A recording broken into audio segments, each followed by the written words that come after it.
하나님 말씀 보시겠습니다. 하나님 말씀 신약성경 로마서입니다. 로마서 7장.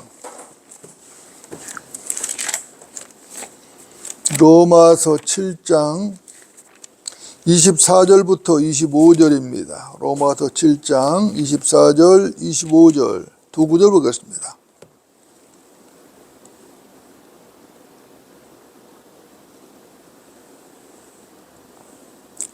제가 받들어 읽겠습니다. 오, 나는 비참한 사람이로다. 누가 이 사망의 몸에서 나를 구해낼 것인가? 예수 그리스도 우리 주를 통하여 하나님께 감사하노라. 그러므로 내 자신이 생각으로는 하나님의 법을 섬기지만 육신으로는 죄의 법을 섬기노라. 아멘. 오늘 말씀의 제목은 은혜를 아십니까? 이런 제목으로 말씀 전하겠습니다. 은혜를 아십니까? 여러분들, 은혜는 좋은 것이죠? 맞습니까? 네. 여러분들의 삶에는 은혜가 넘치고 있습니까? 저는 여러분 모두에게 하나님의 은혜가 넘치기를 바랍니다. 그것도 어느 한순간만 넘치는 게 아니라 매일매일 순간순간마다 하나님의 은혜가 넘쳐나기를 바랍니다. 사실 우리가 이 세상을 살면서 하나님의 은혜가 없다면은 이 인생이라는 것이 고달플 수밖에 없죠. 은혜가 없는 삶은 사실 고통의 삶입니다. 환경이 나빠서 고통이 아니라 사실은 은혜가 없어서 고통입니다. 사실 환경이나 조건이 아무리 좋다고 해도 은혜를 모르고 은혜가 없다라면은 그건 고통일 수밖에 없는 것이죠. 여러분도 어떻습니까? 여러분들은 지난주를 어떻게 보내셨습니까? 은혜로운 한 주를 보내셨습니까? 오늘은 어떻습니까? 오늘이 이제 6월 마지막 주죠. 다음 주부터는 7월입니다. 오늘이 6월 마지막 주 주의 첫날인데 여러분들은 주의 첫날을 어떻게 시작을 하고 계십니까? 은혜롭게 오늘 하루를 시작하고 계신 것입니까? 예. 여러분 어떻습니까? 성경에서 은혜라는 말이 맨 처음 언급된 곳이 어딘지 기억이 나십니까? 은혜란 말이 맨 처음 나온 곳은 창세기 6장이죠. 그죠? 우리 창세기 6장 한번 보겠습니다. 창세기 6장.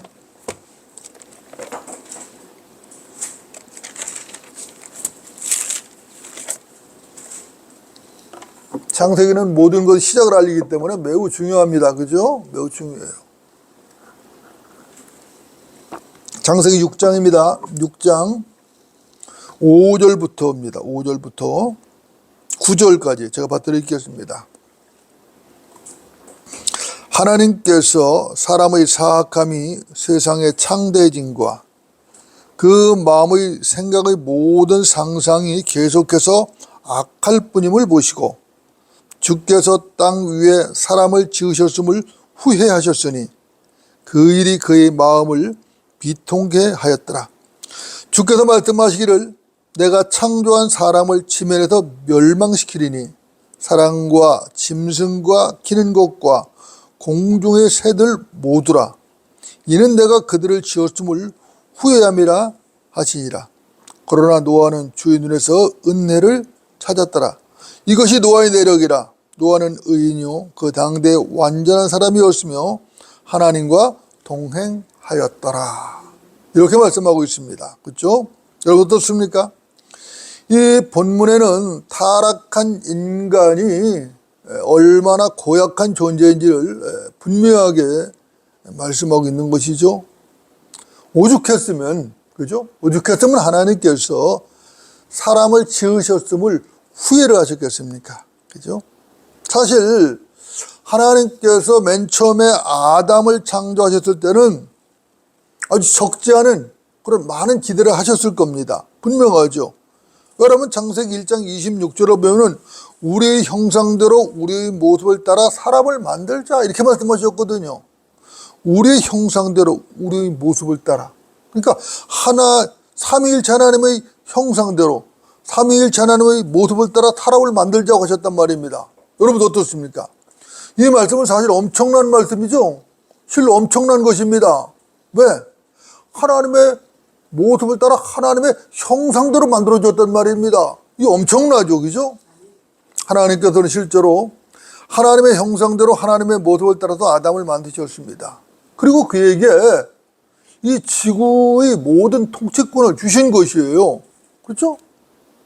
바다의 고기와 공중의 새와 가축과 모든 땅과 땅 위를 기어다니는 모든 기는 것들 다스리라고 통치권을 주신 것입니다. 여러분도 어떻게 생각하십니까? 하나님께서 아담을 지으셨는데 하나님께서 아담을 괜히 지으신 게 아니죠? 하나님께서는 뚜렷한 목적과 그죠? 원대한 계획을 가지고 아담을 지으신 것입니다.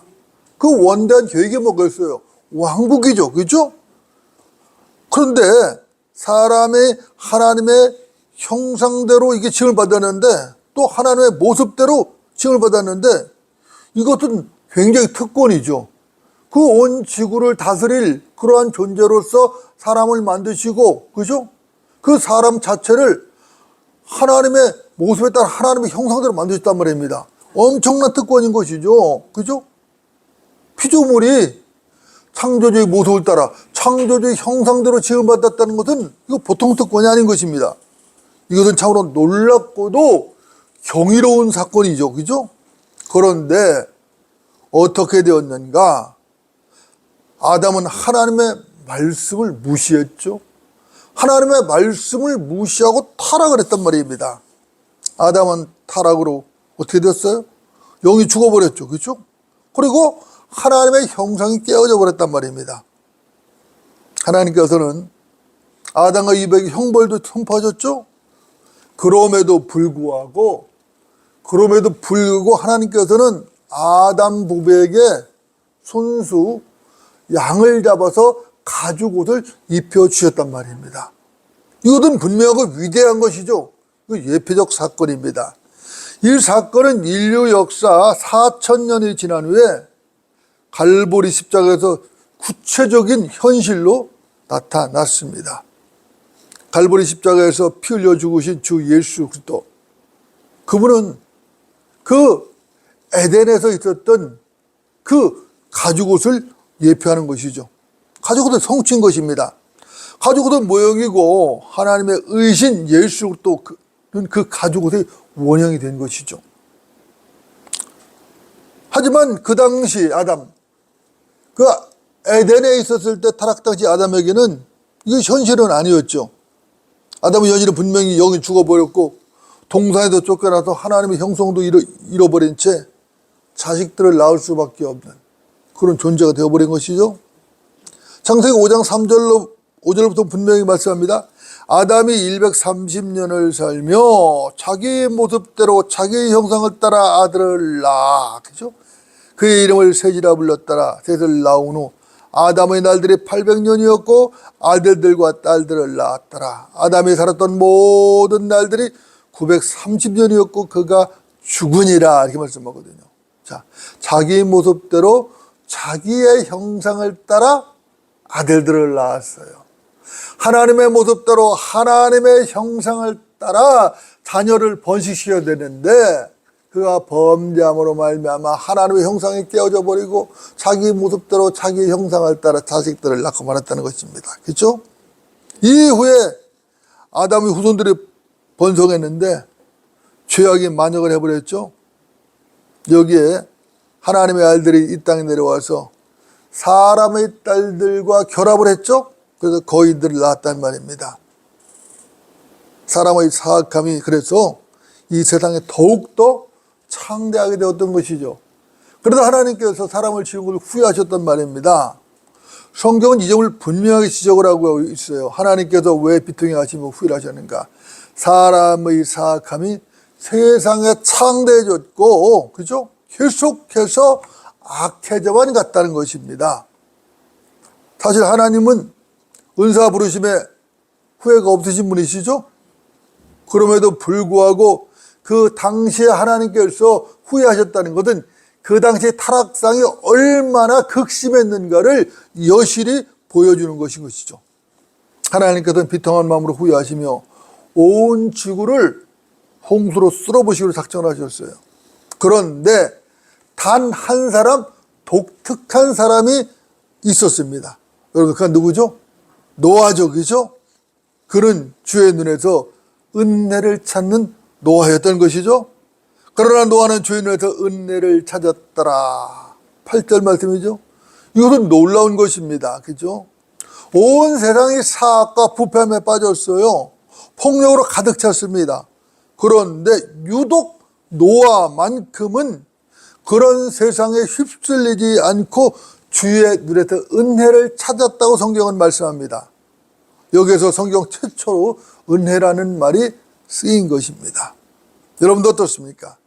이 은혜가 무슨 은혜죠? 여기에 나온 이 은혜를 오해하면 안 되죠? 안 됩니다. 여기에 나온 이 은혜는 너희가 믿음으로 말미암아 은혜로 구원받았다고 하는 그런 은혜, 신약 시대, 교회 시대의 구원론적인 그런 은혜가 아닌 것입니다. 그럼에도 불구하고 우리가 유념을 할 것은 적어도 당시 노아의 의로움을 하나님께서 인정하셨다는 것이 분명한 것이에요. 그렇죠? 네. 이것도 우리는 유념할 필요가 있어요.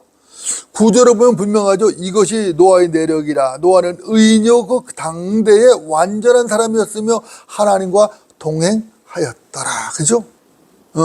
노아는 의인이었어요.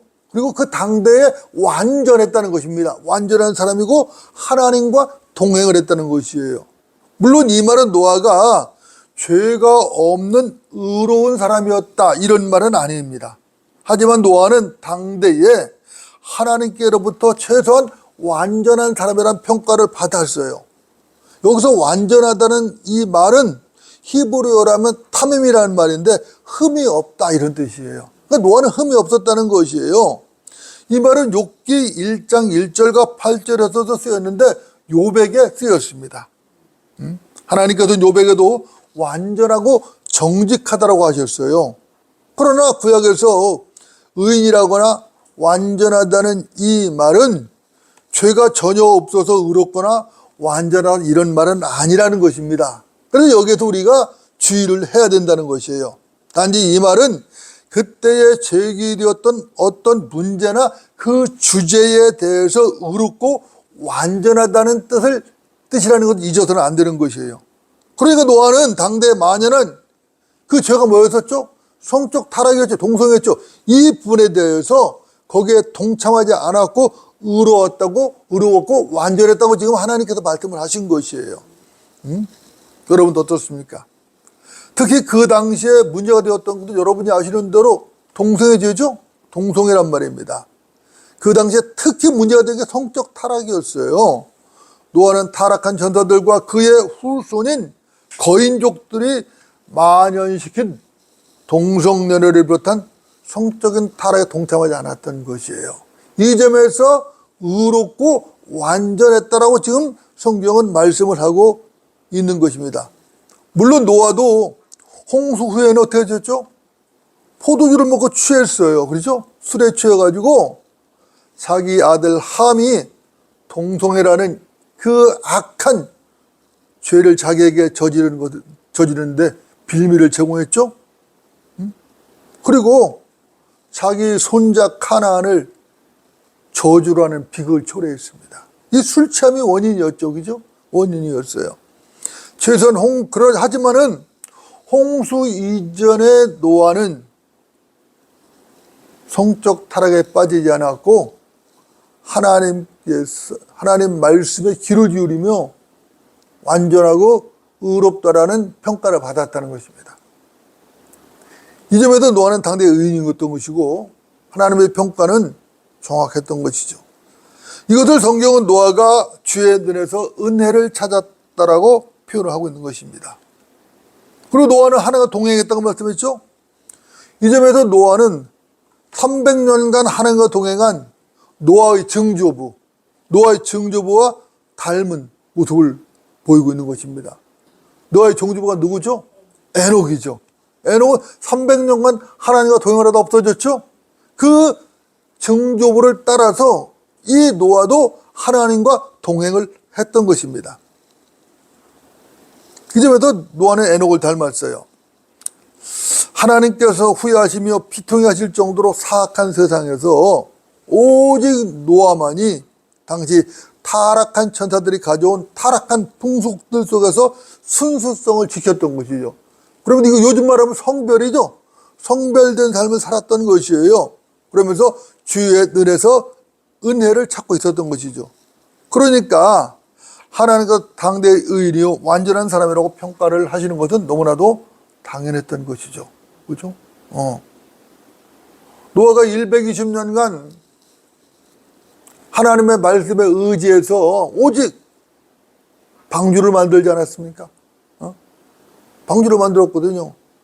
하나님의 은혜, 하나님께서 반드시 약속을 지키실 것이다. 나는 하나님의 말씀대로 이 방주를 지어야 한다. 그 일념을 가지고 그는 하나님의 은혜를 구하면서 방주를 만들며 끝까지 믿음을 지켰던 것이죠. 얼마나 아름답습니까? 여러분도 어떻습니까? 제가 오늘 여기에서 다루고자 하는 것은 은혜라는 말이거든요. 노아는 분명히 주의 눈에서 은혜를 찾았어요. 그죠? 여러분들, 제가 여러분들에 도전합니다. 여러분들은 어떻습니까? 여러분들도 주의 은혜를 찾고 계십니까? 이 세상을 살다 보면 지금 타락한 세상이에요. 죄가 만연했어요. 하나님의 말씀을 지키고 살자면은 외로워요. 힘들어요. 고통스러워요. 그렇지만 그 고통스러운 가운데서도 그 어려운 가운데서도 주의 은혜를 바라면서 승리해 나가며 살고 있느냐 이 말인 것입니다. 이것은 매우 중요한 것이죠. 여러분들도 주의 눈에서 은혜를 찾으셔야 하는 것이죠. 한순간도 놓치지 말고 이 은혜를 구하고 찾아야 되는 것입니다. 하나님의 눈은 지금도 우리를 보고 계신 것이죠. 주의 눈은 지금도 우리를 졸지도 않냐고 주무시지도 않냐고 우리를 보고 계시다고요.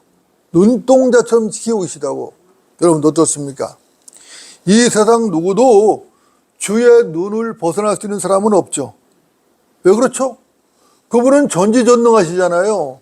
근데 그분의 눈을 어떻게 벗어나겠어요? 벗어날 수 있는 자가 없어요. 그죠? 주의 눈은 어느 곳에서나 악한 자와 선한 자를 살피시느니라. 잠언 15장 3절이에요. 주의 눈은 어느 곳에서나예요. 어느 곳에서나 악한 자와 선한 자를 살피시느니라. 다 보고 계신 것이에요. 악한 자와 선한 자, 악을 행하는 자와 선을 행하는 자 모든 행동들 일거수일투족을 주님께서 다 보고 계신 것이에요. 아브라함은 나봇의 포도원을 빼앗으려고 내려가면서 주의 눈이 그의 살인을 보지 않을 것이라고 생각을 했어요. 아나니아와 삽비라는 땅을 판 대금 일부를 숨겼죠. 그리고 이거 전부라고 사도들에게 거짓말을 했어요. 사도들 앞에서 거짓말하면서 하나님도 속일 수 있다고 생각을 했던 것이에요. 여러분들, 사람이 하나님을 속일 수 있나요? 하나님을 속일 수가 없죠. 그렇죠? 하나님을 속일 수 있다고 생각한 사람 바보예요. 바보 천치라고. 하나님을 어떻게 속여요? 하나님을 속일 수가 없어요. 그죠? 하나님을 속일 수 있다고 생각한 자는 바보 천치고 그런 자는 마귀에게 완전히 속은 자라고. 어떤 사람이 똑똑하고 현명한 사람인가? 하나님께 두 손 들고 솔직하게 나오는 사람이 현명한 사람이고 똑똑한 사람이에요. 그죠? 주 예수 그리스도는 세상 죄를 완벽하게 제거하신 하나님의 어린 양이시죠? 그분 앞에 나오면 된다고. 그죠? 하나님, 저는 죄인입니다. 지옥에 갈 수밖에 없는 저는 그런 죄인입니다. 저를 구원해 주십시오. 라고 나오면 된다고. 그죠? 그렇게 시인하고 그분께 나오는 사람이 그 사람이 구원을 받는 사람이고 그 사람이 현명한 사람이고 그 사람이 똑똑한 사람이라고. 그죠? 죄인이 왜 구원을 받지 못하는가? 이유는 간단하고 하나예요. 하나님 말씀 앞에 정직하지 못해서 그래요. 하나님 말씀은 예리합니다. 양날이 선 어떤 칼보다도 더 예리한 칼이거든요. 그 칼은 살아있고 능력이 있어요. 그래서 그 칼이 영과 혼 그리고 관절과 골두를 찔러 가르고 마음의 생각들과 의도들을 판별한단 말입니다. 아주 정확하게 판별하죠. 하나님의 말씀은 살아있고 능력이 있어 양날에 있는 어떤 칼보다도 예리하여 영과 혼과 영 그리고 관절과 골두를 찔러 가르고 마음의 생각들과 의도들을 판별하느니라. 히브리 4장 12절이죠. 여러분도 어떻습니까? 이 판별, 하나님의 판별은 정확하죠. 100% 정확합니다. 조금도 오차가 없어요. 왜 그렇죠? 하나님 말씀은 바로 곧 하나님이시잖아요. 그 말씀이 판별한단 말입니다. 이 말씀이 칼이 찌르고 가르는데 내가 숨긴다고 해서 숨겨지겠어요? 하나님께서 인간의 마음속 깊이 꼭꼭 숨겨진 죄들을 다 들춰내신다고. 하나도 숨길 수가 없어요. 시편 84편을 볼까요? 시편 84편.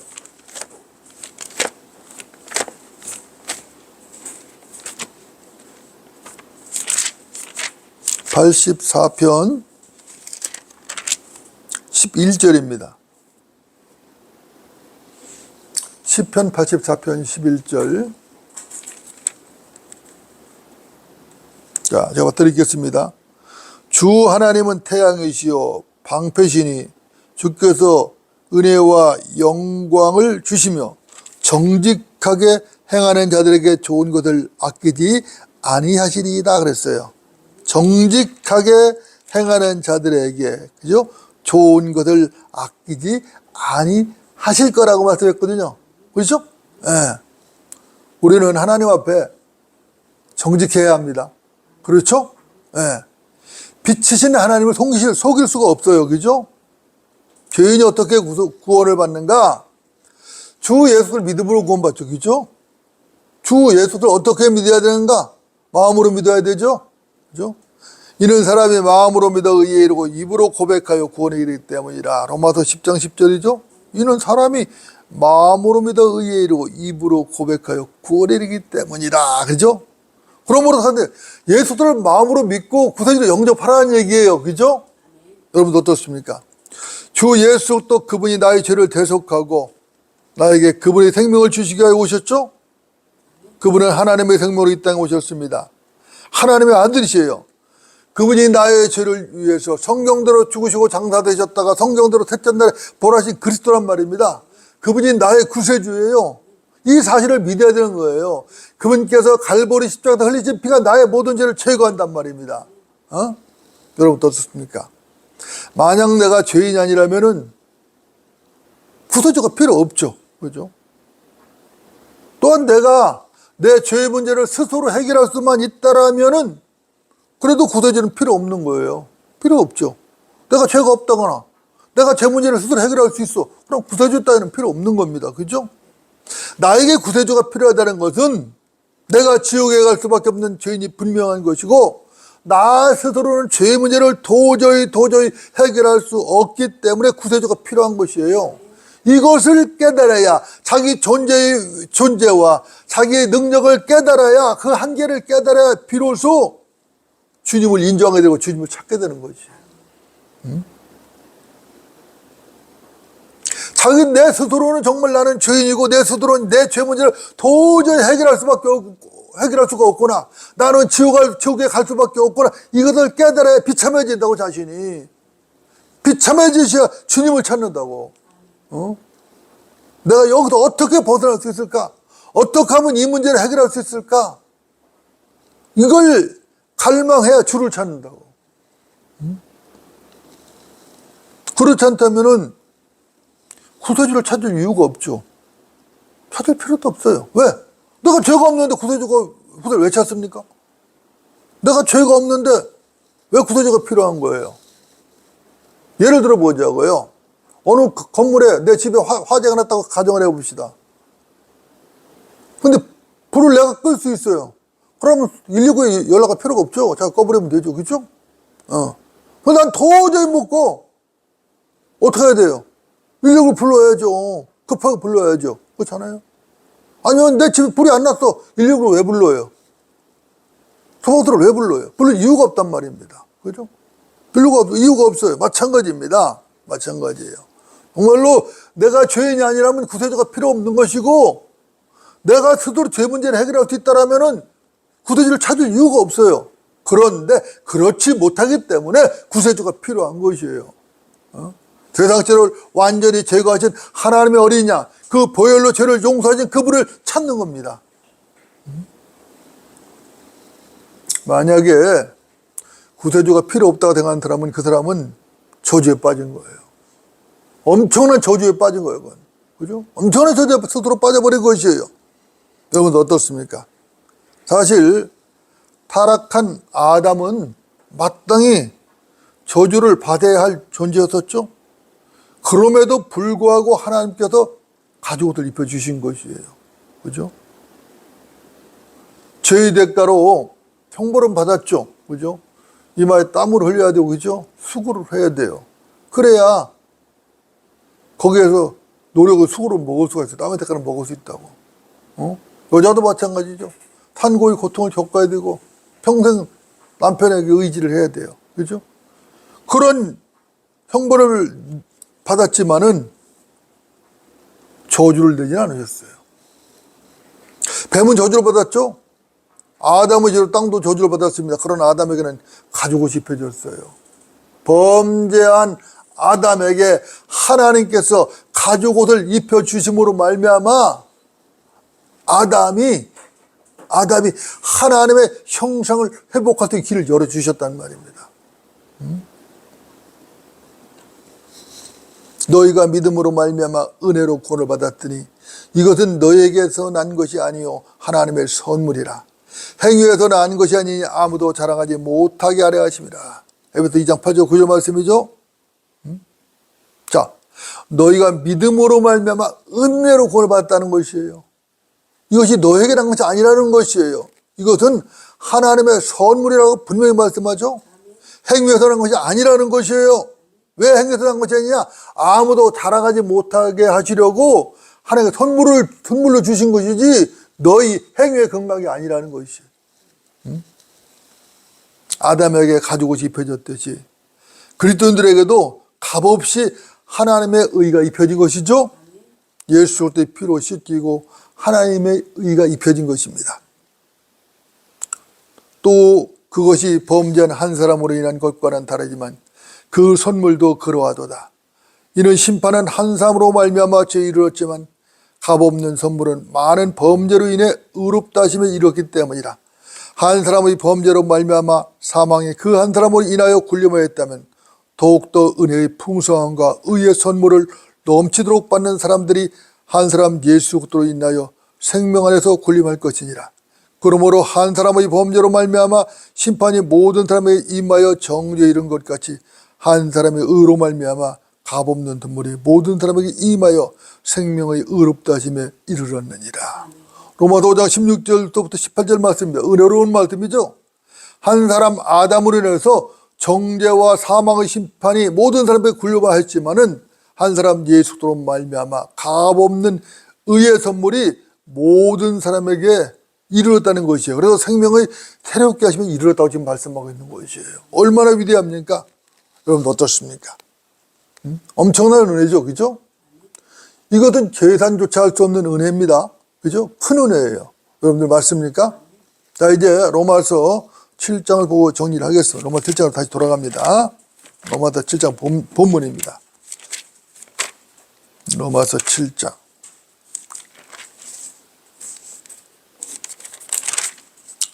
(24절) 25절. 오 나는 비참한 사람이로다. 누가 이 사망의 모에서 나를 구해낼 것인가? 예수 그리스도 우리 주를 통하여 하나님께 감사하노라. 그러므로 내 자녀의 생각으로는 하나님의 법을 섬기지만 육시로는 저희 법을 섬기노라. 여러분도 어떻습니까? 오 나는 비참한 사람이로다. 누가 이 사망의 모에서 나를 구해낼 것인가? 사도 바울은 분명히 구원받은 사람이죠? 맞습니까? 구원받은 사람이죠. 그죠? 그것도 보통 그리스도인이 아니죠? 신약 교회사에서 족적을 남긴 가장 위대한 족적을 남긴 가장 위대한 그리스도인 중에 한 사람이란 말입니다. 그죠? 그런 그가 오 나는 비참한 사람이라고 지금 탄식을 하고 있습니다. 그죠? 오 나는 비참한 사람이라고 탄식을 하고 있어요. 그렇다면 왜 이런 탄식이 나왔는가? 바울은 자기 안에 선이 없다는 것을 발견했다고 지금 말씀하고 있어요. 내 안에 선이 없다는 것이에요. 자신이 선을 행하고자 할 때에 악이 자신과 함께하는 것을 발견했다는 것이에요.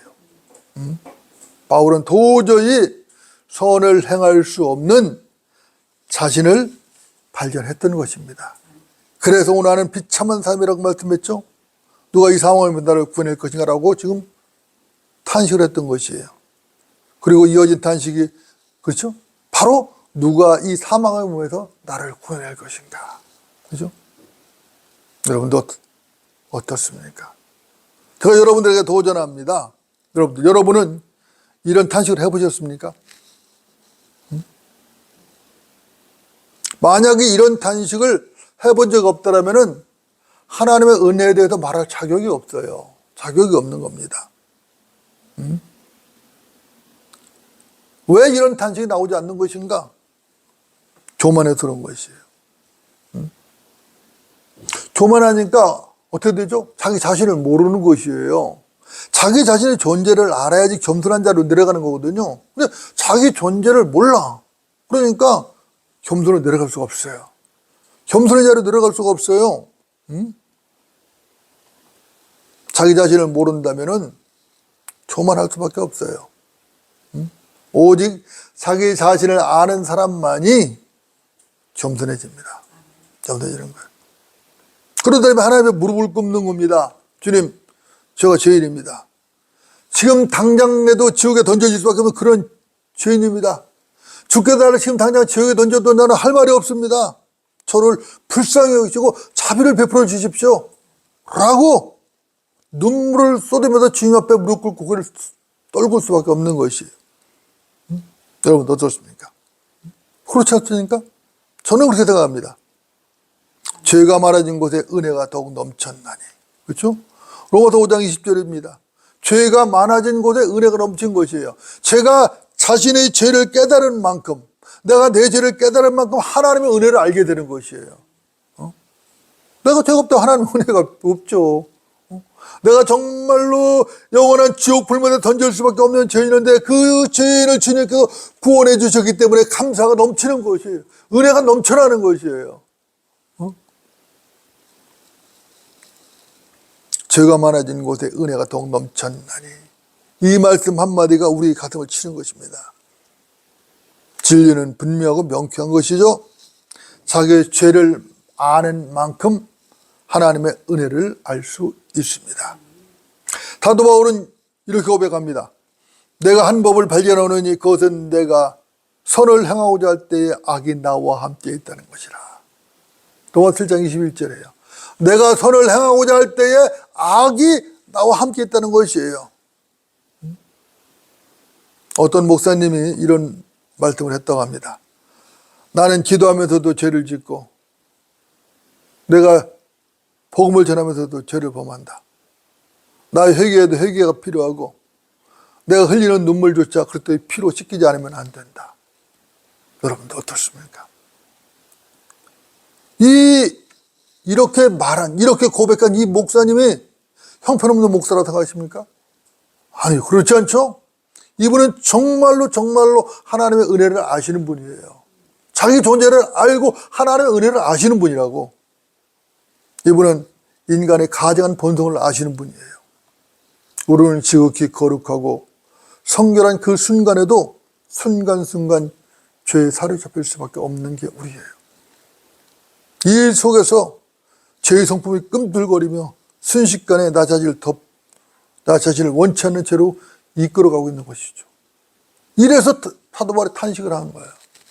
오직 주님만이, 이 주님만이 나를 구원할 때는 유일한 구세주고, 이 주님의 은혜가 아니면 나는 정말로 도저히 어찌할 수 없는 존재라는 것을 사도 바울이 분명하게 고백을 한 것이죠. 여러분, 무엇이 문제입니까? 무엇이 문제죠? 항상 문제는 내가 문제인 것이에요. 다른 게 문제가 아니에요. 골칫덩어리인 나 자신이 문제인 거예요. 그죠? 죄악에서 벗어날 줄 모르는 이 골칫덩어리, 이게 문제인 거예요. 구원받은 성도 두 가지 본성을 가지고 있어요. 그죠? 두 가지 본성을 가지고 있습니다. 그래서 이 마음이 두 가지 본성은 전쟁터라고요. 전쟁터입니다. 속사람과 겉사람의 본성이 치열하게 싸우는 것이에요. 매일매일 싸우는 것이에요. 그런데 내 속에서 일하는 전쟁조차도 알지 못하겠다면 그것은 소경이죠. 소경인 것이에요. 전쟁이 일어나고 있다고요. 성령의 법이 죄와 사망의 법과 싸우고 있는 것이에요. 하나님의 법과 마귀의 법이 싸우고 있는 것이에요. 그렇죠? 로마서 8장 2절은 말씀합니다. 이는 그리스도 예수 안에는 생명의 성령의 법이 죄와 사망의 법에서 나를 해방시켰기 때문이라. 생명의 성령의 법이 죄와 사망의 법에서 나를 해방시켰어요. 하나님의 법이 들어왔어요. 하나님의 법이 들어오니까 육신의 법과 싸우는 거예요. 끊임없이 싸우는 거예요. 바울은 이것을 정확하게 간파했던 것이죠. 그런 바울에게 은혜가 넘치지 않을 수가 없었던 것이죠. 여러분들도 은혜가 넘치시기 바랍니다. 그래서 바울은 감사했어요. 예수 그리스도 우리 주를 통하여 하나님께 감사하노라. 그러므로 내 자기 생각으로는 하나님의 법을 생기면 육신으로는 저희 법을 성이노라. 그렇죠? 로마 7장 25절이잖아요. 이 진리를 깨달으면은 은혜가 넘쳐날 수밖에 없어요. 그러나 이 진리를 깨닫지 못하면 어떻게 되죠? 하나님의 그 깊고 깊은 은혜를 알 길이 없어요. 알 길이 없어요. 그 은혜를 알 길이 없으니까 신앙생활이라는 것이 무덤덤해요. 무덤덤해요. 감사가 없어요. 기쁨이 없어요. 항상 소극적이에요. 이 은혜를 알면 우리 믿음 생활이, 하나님을 섬기는 믿음 생활이 적극적일 수밖에 없거든요. 이 은혜를 모르니까 소극적이에요. 소극적이라고. 억지로 되는 것이죠. 억지로. 여러분들, 제가 또다시 도전합니다. 여러분들은 이 은혜를 아십니까? 하나님의 은혜라는 것은 시작은 있어도 끝은 없어요. 끝은 없어요. 하나님의 은혜는 시작은 있어도 끝은 없어요. 영원한 것입니다. 영원한 것이에요. 여러분들, 하나님 말씀 앞에서 정직하시기를 바랍니다. 시작은 있지만 끝이 없는 하나님의 그 풍성한 은혜, 그 풍성한 은혜를 마음껏 누리시기 바랍니다. 우리 그리스도인들은 그 은혜를 누릴 자격이 있어요. 왜? 하나님의 아들들이거든요. 하나님의 생명을 가졌거든요. 그 은혜를 누릴 자격이 충분히 있습니다. 그렇다면은 하나님 앞에 정직하게 행하고 하나님 말씀에 순종함으로 말미암아 이 은혜를 누리시라고요. 만끽하시라고요. 언제까지? 주님 오실 때까지. 주님 오실 때까지. 주님 오실 때까지 누리시라고요. 우리가 주님 오실 때 이 육신의 몸을 벗어버리면, 땅에 속한 이 몸을 벗어버리면 그때는 항상 즐거울 거예요. 항상 만족할 거예요. 기쁨이 충만할 것이에요. 그러나 육신을 이끄는 이 동안에는 하나님 앞에 정직해야 돼요. 말씀에 능동적으로 순종하고 복종해야 돼요. 그래야 되는 거예요. 그래야 성령으로 충만해지는 것이죠. 진리의 말씀으로 충만해지는 것이에요. 말씀을 거부하는데 어떻게 진리의 말씀으로 충만해질 수가 있겠어요? 말씀을 거부하는데 어떻게 성령으로 충만해질 수가 있겠어요? 여러분 모두가 성령으로 충만하고 진리의 말씀으로 충만해서 하나님의 은혜를 풍성하게 누린 그런 우리 성도들이 되시기 바랍니다. 기도하시겠습니다.